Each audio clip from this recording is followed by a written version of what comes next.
Halo, bertemu lagi di video untuk kuliah PSBO Pembangunan Sistem Berorientasi Objek.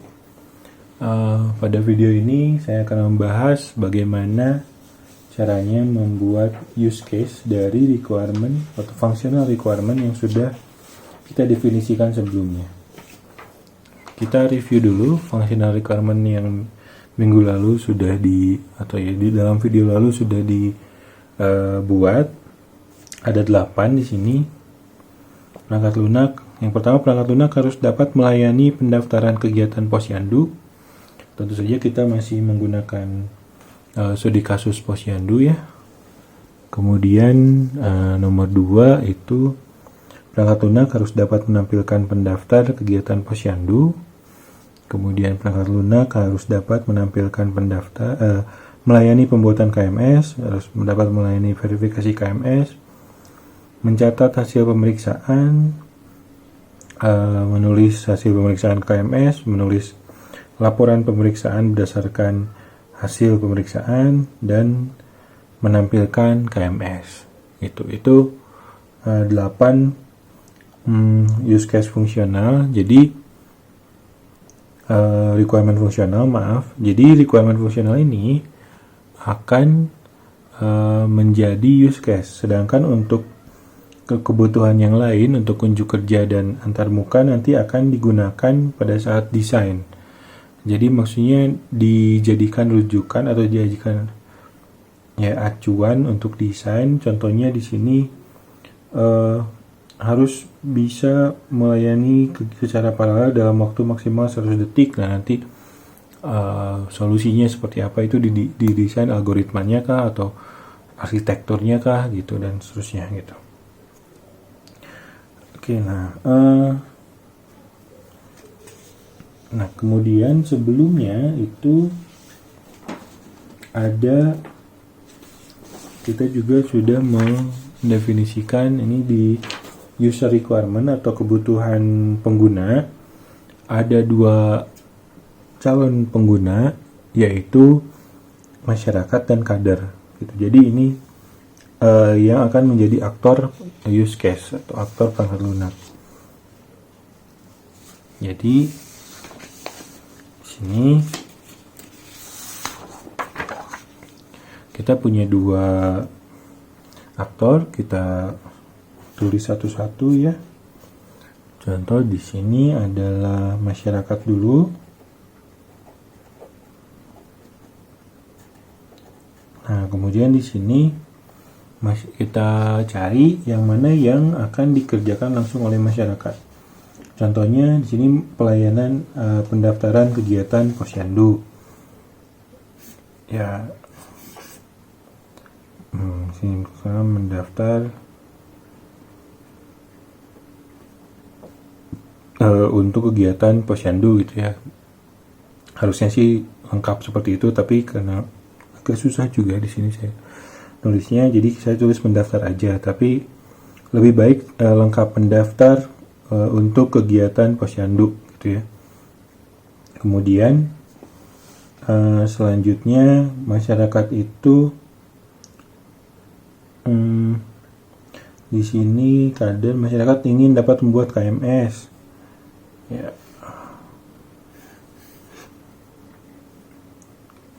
Membuat KMS.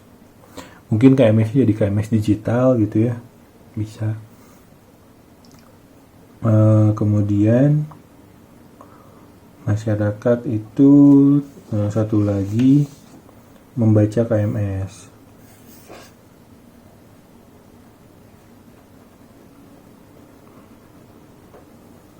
Gitu. Jadi ada 3 use case di sini untuk aktor masyarakat, yaitu mendaftar, membuat, dan membaca KMS. Itu. Nah, sedangkan untuk kader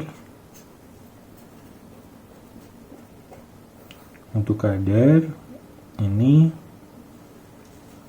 melihat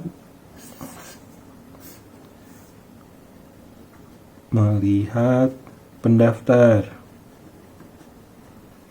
Saya singkat, ini panjangnya adalah melihat masyarakat yang sudah mendaftar untuk kegiatan posyandu ya. Jadi dia melihat mendaftar kegiatan posyandu. Selanjutnya kader juga bisa memverifikasi pembuatan KMS gitu. Kemudian kader itu bisa mencatat hasil pemeriksaan. Gitu. Nah, hasil pemeriksaan ini di sini harus bisa ditulis ke KMS dan ke laporan pemeriksaan. Jadi di sini kita include-kan.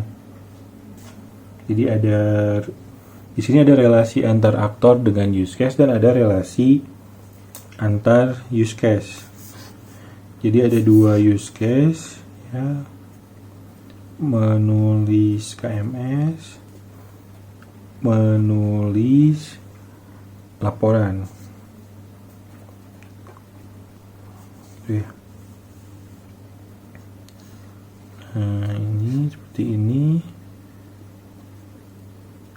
Ini kita tulis include pakai kurung siku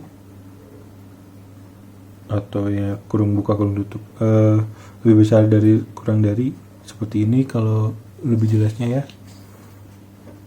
Include panahnya seperti ini.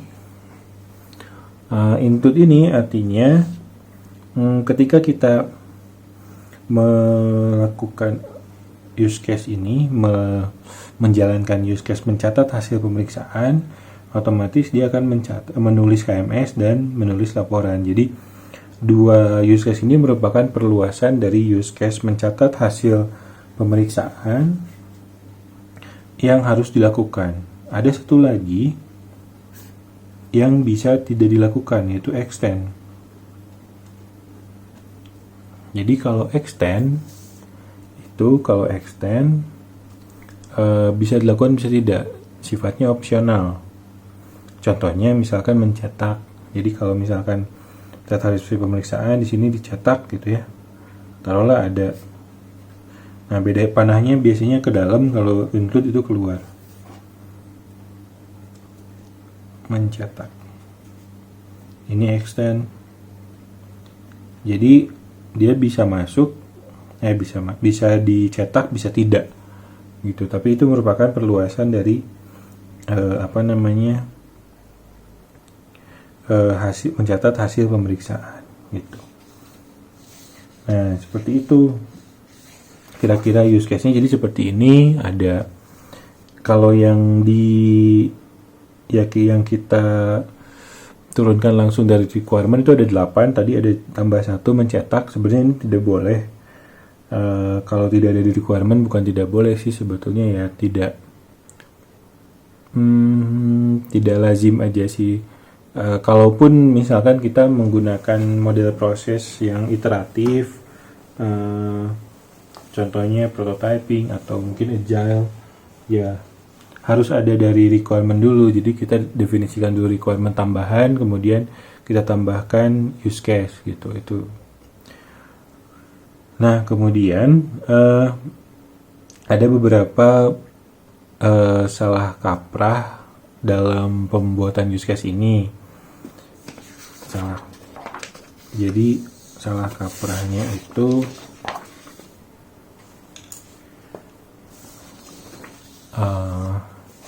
yang pertama, use case tidak menunjukkan urutan ya. Ini yang paling sering saya temui. Use case itu disamakan dengan DFD atau flow map atau flow chart gitu. Use case itu tidak menunjukkan urutan. Jadi mau ngacak, mau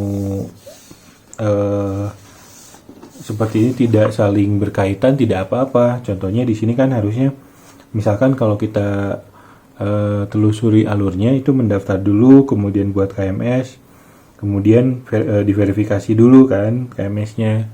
Nah, kalaupun seperti ini tidak saling berkaitan, membuat KMS dengan verifikasi kan tidak saling berkaitan. Tidak apa-apa, memang itu use case yang berbeda gitu. Ada jeda antara membuat KMS dengan verifikasi. Jadi misalkan di luar sistem, masyarakat yang sudah membuat KMS itu misalkan memberitahu gitu ke kader, saya udah membuat KMS, tolong verifikasi dong. Atau misalkan ada notifikasi otomatis kalau ditangani oleh aplikasi gitu. Ada notifikasi otomatis ketika kader baca, ya udah. Itu asinkronus gitu artinya. Jadi tidak langsung dilakukan. Jadi ya kalau langsung dilakukan asinkronus ya jadinya includes seperti ini atau extend. Setelah mencatat baru menulis. Tapi tidak bisa disatukan dalam satu use case karena memang ini sudah fungsi yang berbeda gitu. Jadi itu yang pertama, use case itu tidak menunjukkan urutan. Jadi ini bukan prinsip sih sebetulnya apa ya? Ya ada beberapa salah paham untuk use case ya, yang harus diperhatikan adalah yang pertama, use case tidak menunjukkan urutan. Kemudian nomor 2 itu ini gimana ya? Login itu tidak perlu. Login tidak perlu dibuat use case. Kalaupun dibuat, boleh. Dibuat, tidak include. Tidak include ini maksudnya jadi ada beberapa yang membuat use case login itu, kemudian use case yang lain include ke use case login atau extend ke use case yang lain. Nah, tidak seperti itu karena use case yang lain itu bukan perluasan dari use case login gitu. Kalau mau dibuat ya, mungkin namanya juga bukan login karena kurang ini, karena login itu kalau ditarik ke requirement itu sebetulnya adalah requirement non fungsional. Jadi dia adalah requirement non fungsional, termasuk ke security atau unjuk kerja gitu. Jadi tidak perlu dimasukkan ke use case karena use case itu fungsional. Kalau mau yang dimasukkan ke use case itu misalkan pemeriksaan identitas, misalnya seperti itu. Pemeriksaan identitas bisa. Nah, kemudian jangan include atau extend. Kalau use case yang lain jangan include atau extend karena itu use case yang berbeda atau fungsi yang berbeda. Tidak ada hubungannya sama sekali pemeriksaan identitas misalkan dengan membuat KMS. Misal gitu. Kecuali memang ada hubungannya. Misalkan setiap kali membuat KMS itu harus diperiksa dulu identitasnya. Setiap kali membuat KMS harus diperiksa dulu, harus melalui itu. Jadi kalau login biasanya untuk masuk sistem, bukan untuk membuat KMS. Contoh yang berbeda, contoh di dunia nyata itu misalkan di Alfamart. Di Alfamart kalau kita misalkan mau retur barang di Alfamart atau Indomart gitu ya, di toko lah sistem point of sales gitu. Kalau kita mau retur barang itu harus sepersetujuan dari supervisor. Contoh seperti itu.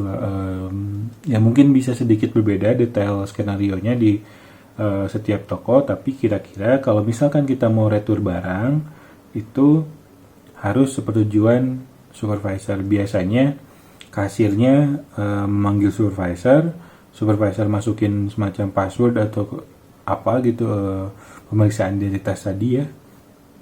Nah, kemudian disetujui gitu, baru barangnya bisa diretur. Nah, kalau itu bisa sebetulnya jadi include, jadi pemeriksaan pemeriksaan identitas kemudian retur barang itu bisa.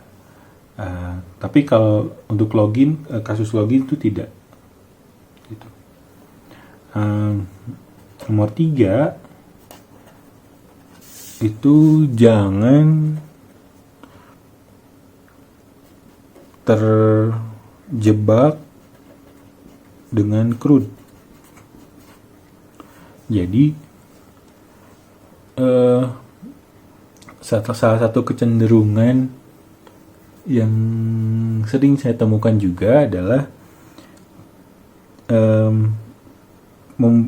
banyak yang membuat use case itu dari objek apa saja yang ada, atau tabel apa saja, atau entitas apa saja yang ada di dalam sistem, kemudian dibuat use case-nya gitu. Misalkan use case-nya jadi mengelola KMS, mengelola pendaftar, mengelola laporan, bla bla bla gitu. Sebenarnya pada akhirnya mungkin akan jadi seperti itu. Misalkan nih, di sini kan sudah ada mendaftar, kemudian ada melihat pendaftar. Mungkin nanti dibutuhkan juga, masyarakat harus bisa update profilnya, itu kan update pendaftar. Kemudian bisa juga, kader harus bisa menghapus pendaftar yang sudah tidak aktif. Nah, tapi semuanya itu sesuai dengan requirement gitu. Jadi skenario-nya akan jadi mendetail. Kalau misalkan tariknya dari CRUD-nya, itu biasanya skenario-nya monoton, semua diperlakukan secara sama, tidak mengikuti requirement yang seharusnya, jadinya terjebak gitu maksudnya.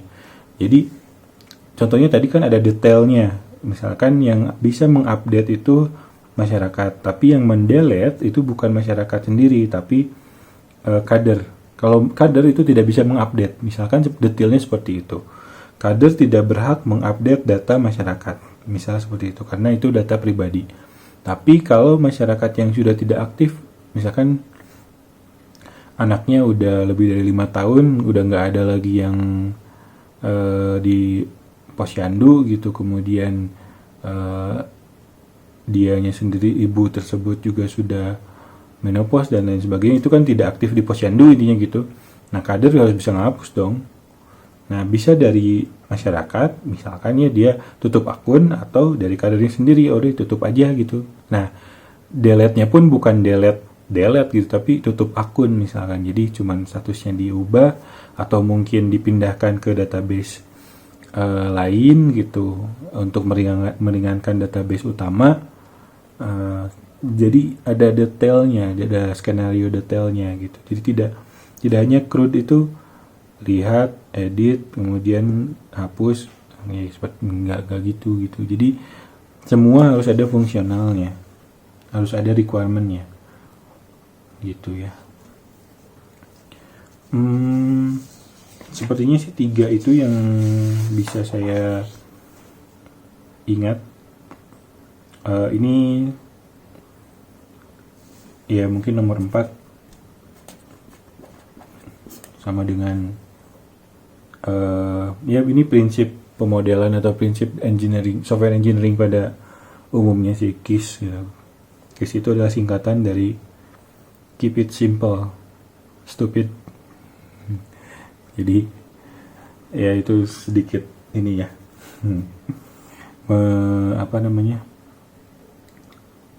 menyindir. Jadi ini nggak perlu ribet-ribet lah gitu bikin use case itu atau bikin perancangan itu. Ya itu mungkin untuk video kali ini, pembuatan use case. Jadi harus diperhatikan ya, use case tidak perlu mengikuti urutan, kemudian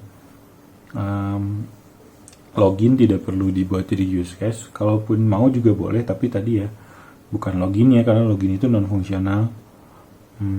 Kemudian nomor yang ketiga tadi, jangan terjebak oleh CRUD. Nah, harus kita udah belajar membuat atau mengidentifikasi requirement fungsional ya, ya use case-nya dari sana gitu. Oke, terima kasih.